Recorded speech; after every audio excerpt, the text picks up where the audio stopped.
স্বাধীনতা দিবসে গুগলে ৪ লাখ বাংলা শব্দ যোগ করে নতুন রেকর্ড করতে চায় বাংলাদেশ। লক্ষ্য গুগল অনুবাদের সঠিক বাংলার প্রচলন। সংবাদ সম্মেলনে এই কথা জানিয়ে তথ্য প্রযুক্তি প্রতিমন্ত্রী জুনায়েদ আহমেদ পলক সবাইকে গুগল অনুবাদের কর্মযজ্ঞে যোগ দেওয়ার আহ্বান জানিয়েছেন। পান্থা রহমানের রিপোর্ট।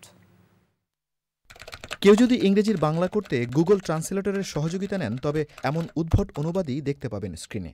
কম্পিউটারে ভরকে যাওয়ার মতো এমন অনুবাদের কারণ অনলাইনে যথেষ্ট বাংলা শব্দ বা তার ব্যবহার না থাকা।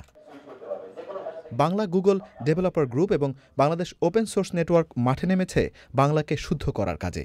সহযোগিতা করছে তথ্য ও প্রযুক্তি মন্ত্রণালয়। তো সব জায়গায় আমাদের কিন্তু গুগল ট্রান্সলেটর ইউজ করতে হয়, এটা আমাদের জীবনের একটা অনুষঙ্গ হয়ে গেছে। কিন্তু আমরা প্রতিনিয়ত অনেক সময় খুবই হাসি পাই যখন আমরা উদ্ভট রকমের সব ট্রান্সলেশন আসে।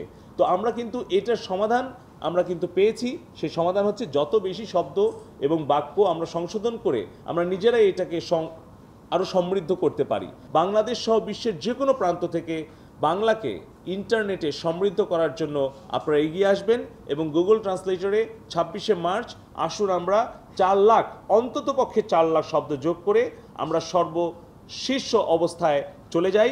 স্বাধীনতা দিবসে কম্পিউটার কাউন্সিল, ঢাকা বিশ্ববিদ্যালয়, শহীদ মিনার সহ সারা দেশের বিভিন্ন স্থান থেকে গুগলে বাংলা শব্দ যোগ করার এই মিশনে সবাইকে আমন্ত্রণ জানিয়েছেন আয়োজকরা। বাংলাদেশে ফেসবুক ব্যবহারকারী আছি ১ কোটির বেশি, ১ কোটি ১০ লাখের বেশি। আমরা যদি তার 1% হই তাইলে ১ লাখ, তাহলে একজনের ভাগে মাত্র 4টা পড়ে। কাজেই আমরা অন্তত 4 লাখ করব। তবে কালকে সারাদিন আমি বিভিন্ন জায়গায় যোগাযোগ করে আমার যেটা মনে হয়েছে যে আমরা অনায়াসে এই সংখ্যাটা এমন জায়গায় নিয়ে যেতে পারবো যে ভবিষ্যতে কেউ আর এটা ভাঙার চেষ্টা করবে না।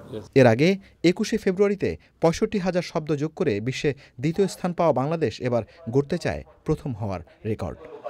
পান্থা রহমান, চ্যানেল আই, ঢাকা।